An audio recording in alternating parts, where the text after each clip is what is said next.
오늘 우리가 읽은 말씀은 그러므로 라는 단어로 시작하고 있습니다. 이를 통해 지난 시간에 읽은 말씀과 연결되는 것입니다. 지난 시간에 읽은 말씀에서는 반복되는 짐승 제사가 단지 그림자일 뿐이다. 그 반복되는 특성 자체가 온전하게 할 수 없는 제사라는 증거가 된다. 그리고 이런 온전하게 할 수 없는 제사가 주어진 것은 실체를 기다려야 한다는 사실을 알게 하려는 것이다. 이런 말씀을 지난 시간에 드렸습니다.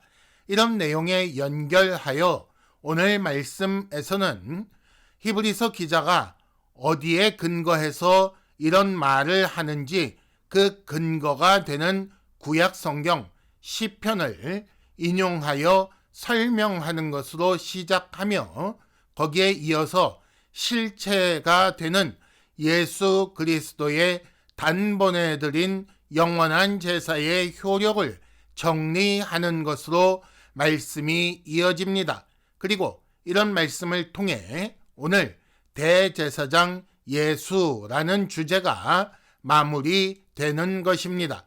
오늘 말씀은 그래서 총 세 단락으로 나눌 수가 있습니다. 처음에 5절부터 10절까지 말씀은 시편을 인용하는 것과 그 내용을 설명하는 그런 내용입니다. 그림자에서 실체로 어떻게 넘어오는지 그것을 정리한 말씀이고요. 그 다음에 두 번째 단락은 11절부터 14절까지 말씀인데 예수께서 드린 한 영원한 제사에 대해서 그리고 그 제사로 인해 성도가 영원히 온전하게 되는 것에 대해 말씀하고 있습니다. 그리고 마지막으로 15절부터 18절까지에서는 이 예수의 제사에 근거한 새 언약이 약속하는 바 죄를 다시는 기억하지 않겠다라는 말씀이 성취되었다는 선포로 마무리가 됩니다. 이를 통해 예수 대제사장이 단번에 드리신 영원한 제사가 얼마나 좋은지 우리 모두가 기억하게 되기를 바랍니다. 첫 단락 5절에서 10절까지 단락 가운데 먼저 5절에서 7절까지 말씀은 시편 40편 6절에서 8절 말씀을 인용하고 있습니다. 그런데 히브리서 말씀을 먼저 읽고 시편 40편을 찾아서 읽어보면 서로 다르다는 것을 알 수가 있습니다. 이게 그저 번역상의 차이 정도가 아니라 이해할 수 없을 만큼 큰 차이를 보이고 있어요. 한글 성경으로 시편 40편 6절 말씀은 내게 들려주셨다라고 되어 있는데 하지만 히브리서 10장 5절 오늘 읽은 본문에서는 한 몸을 예비하셨다라고 되어 있습니다. 시편 40편 6절 내게 들려주셨다에 해당하는 원어를 읽어보면 귀를 뚫어주셨다라고 되어 있어서 대부분의 현대어 번역들은 귀를 열어주셨다라는 식으로 번역하고 있기 때문에 우리말 시편 40편 6절에 듣게 하셨다, 들려주셨다라는 말과 비슷하다는 것을 우리는 알 수가 있습니다. 그렇다면 한 몸을 예비하셨다라는 말은 어디서 온 것일까요? 헬라어 고대 역본인 70인역 혹은 우리가 70인경이라고 부르는 그 번역본에 보면 어떤 번역본에는 귀를 마련하셨다라고 되어 있는 경우가 있고 어떤 판본에는 몸을 예비하셨다라고 되어 있는데 바로 여기서 한 몸을 예비하셨다라는 히브리서 말씀이 인용되고 있는 것입니다. 우리는 이런 차이를 쉽게 오류라고 생각합니다마는, 그러나 오류라고 생각하지 않을 수 있습니다. 특히 히브리서가 몸을 예비하셨다라는 고대 번역을 선택하였다는 것을 통해 귀를 뚫어주셨다라는 원래의 말이 몸을 예비하신 것을 의미하는 것이다 라는 그런 생각을 할 수도 있는 것이지요. 그 전에 70인역을 번역할 때에 어떤 사람들은 귀를 뚫어주셨다라는 말을 혹시라도 이해하지 못할까봐 이것을 귀를 예비하셨다, 귀를 준비하셨다라는 말로 번역한 것처럼, 그런 번역가들 중에 어떤 사람은 귀를 뚫어주셨다라는 말을 굉장히 의역하여 몸을 예비하셨다라고 번역했을 가능성이 있기 때문에 우리는 그렇게 읽을 수도 있다는 것입니다. 과연 그러면 이런 번역이 옳은 것인가? 이를 알아보기 위해 5절에서 7절에 인용된 또 시편 40편 6절에서 8절에 제시된 그 내용을 조금 살펴봅시다.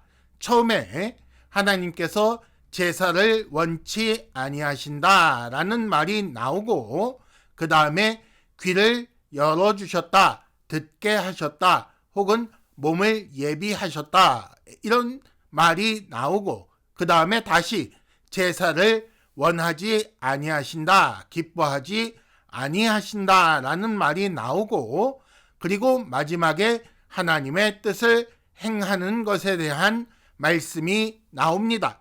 A, B, A-B- 이렇게 연결되는 그런 구조를 보인다는 말입니다. 그러므로 여기서 귀를 뚫어주셨다라는 말은 귀를 열어서 듣게 하셨다라는 말이면서도 이것이 하나님의 뜻을 행하는 것과 관련이 있으니만큼 하나님의 뜻을 행할 몸을 예비하셨다로 번역할 수 있다는 것을 우리는 알게 됩니다. 이런 것을 생각하면서 다시 5절에서 7절, 즉 시편 40편 6절에서 8절을 해석해 봅시다. 하나님은 분명히 사람들에게 제사를 명하셨습니다마는, 그러나 그 제사는 짐승으로 드리는 율법에 명한 제사는 그림자일 뿐이지요. 예수 대제사장을 통해 참 제사가 이루어질 것을 바라보게 하는 그런 그림자라고 했습니다.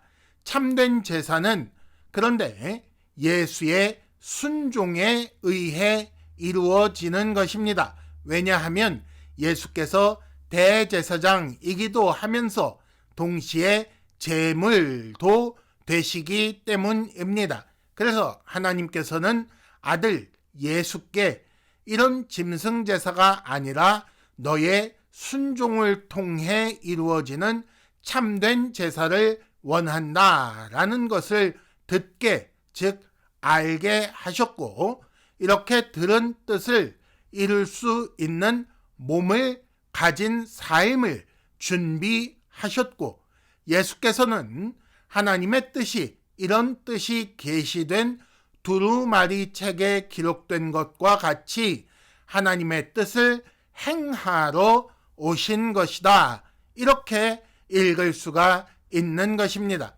구약 시편 40편은 이런 일이 있을 것을 미리 알린 것이고, 이를 통해 그림자에 집착하지 않게 하신 것입니다.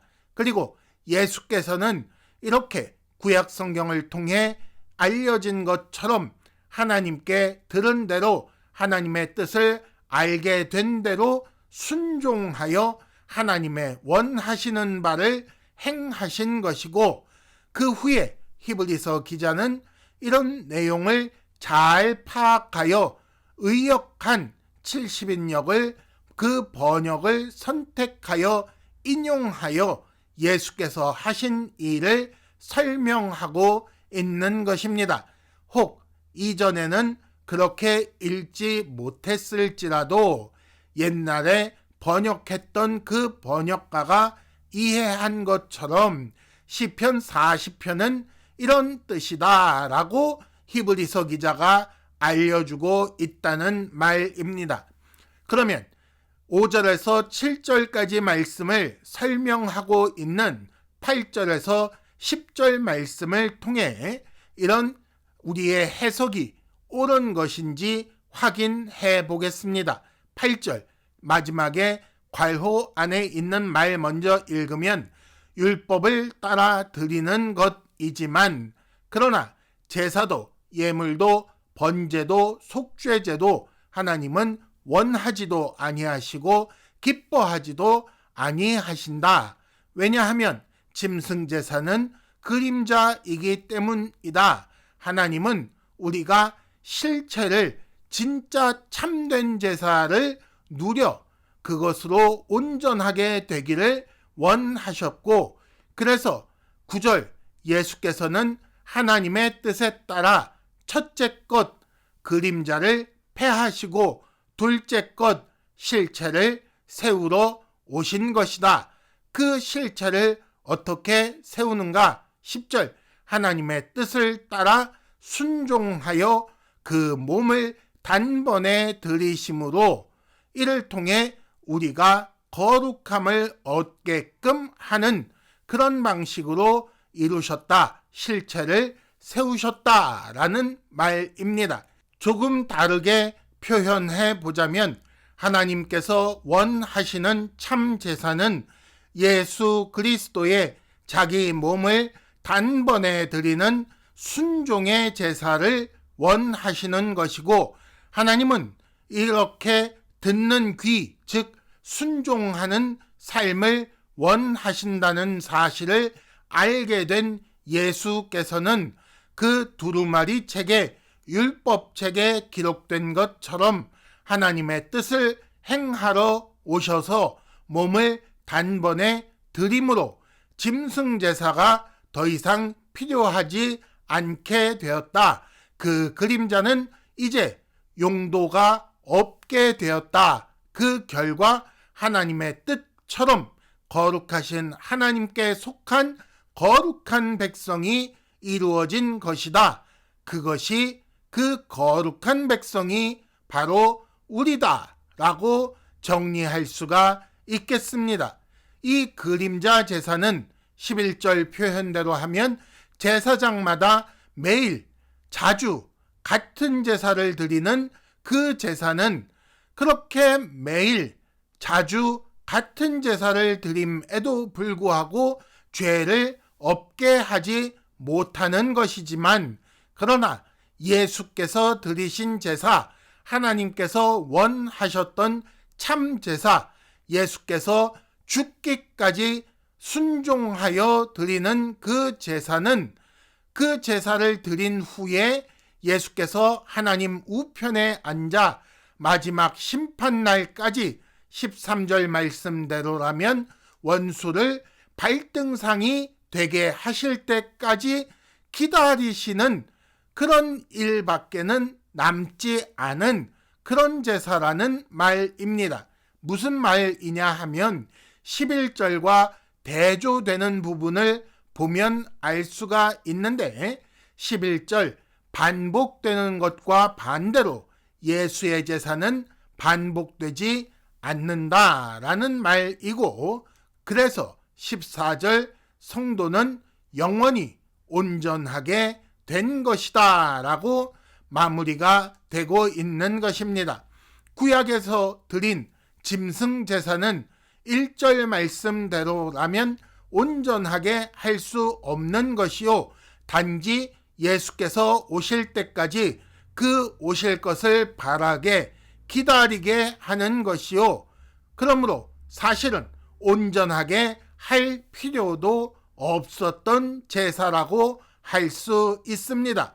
그리고 원래 하나님께서 의도하신 제사, 참 제사는 예수께서 순종하심으로 드리는 제사, 자기의 생명을 단번에 드리는 제사라는 말이고, 이런 제사로 말미암아 거룩하게 된 자들, 성도들은 다시 제사 드릴 일이 없게 된 것이니, 그래서 영원히 온전하게 된 것이라는 말입니다. 그러면 이런 제사가 왜 필요했습니까?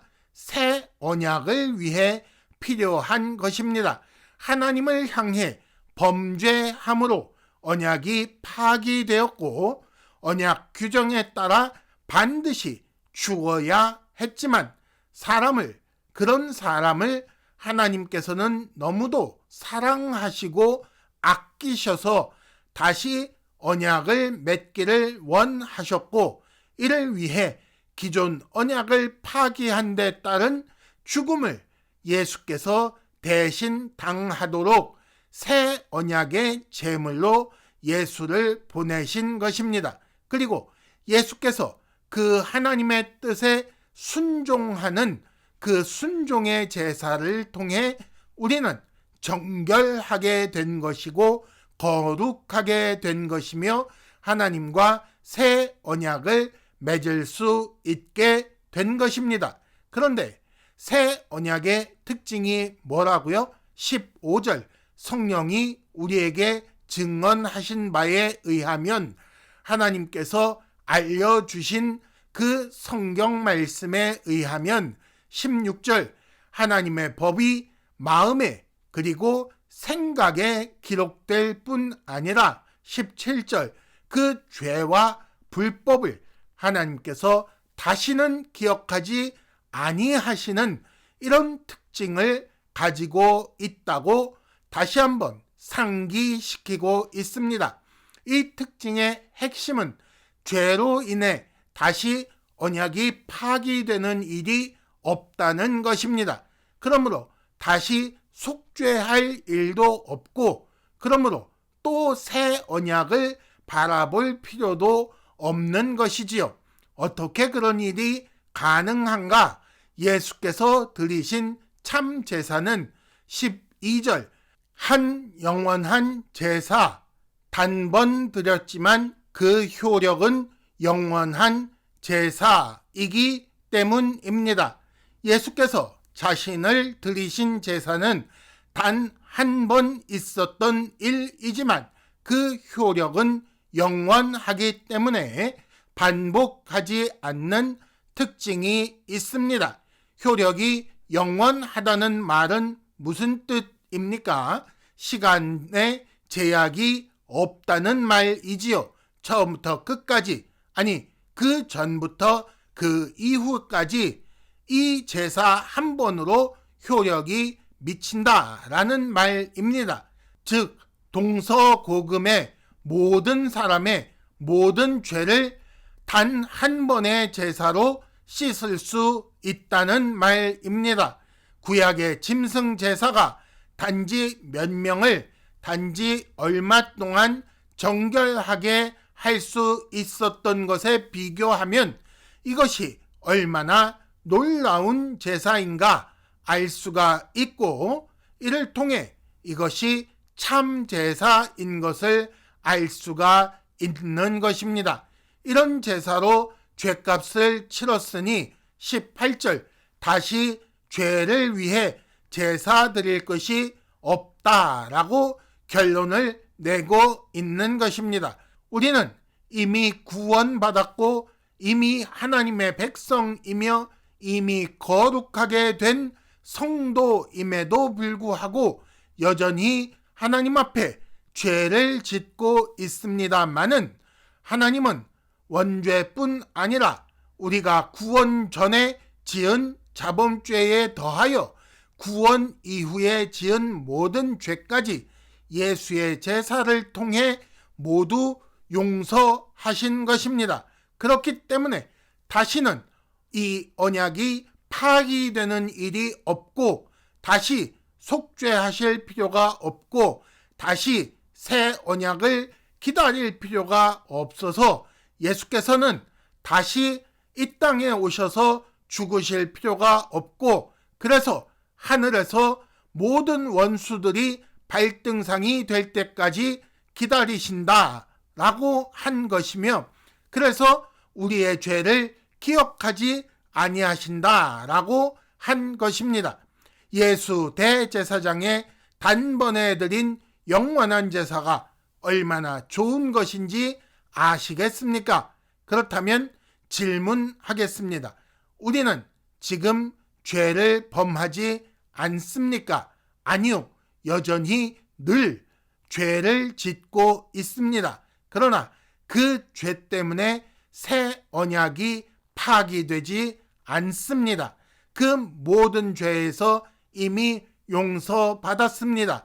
그 죄로 인해 하나님과 관계가 끊어지지 않습니다. 그러므로 언제라도 우리는 예수 안에서 예수 이름으로 하나님 앞에 담대히 나아가 은혜를 구할 수 있다는 사실을 반드시 기억하셔야 할 것입니다. 그러면 이제 안심하고 마음대로 죄를 짓고 살아도 되는가? 이것이 바로 사탄의 속임수요. 사탄이 우리를 넘어뜨리기 위해 유혹하는 말입니다. 절대로 속지 말아야 한다는 것입니다. 이것은 예수의 제사를 더럽히는 일이고, 이렇게 마음대로 죄 짓고 사는 것은 자신을 내어주신 예수를, 아들을 내어주신 하나님을 능욕하는 짓입니다. 이렇게 큰 사랑을 베푸신 하나님을 떠나 예수 그리스도를 믿는 데서 떠나 옛 생활로 돌아간다? 이것도 마찬가지지요. 배은 망덕한 짓입니다.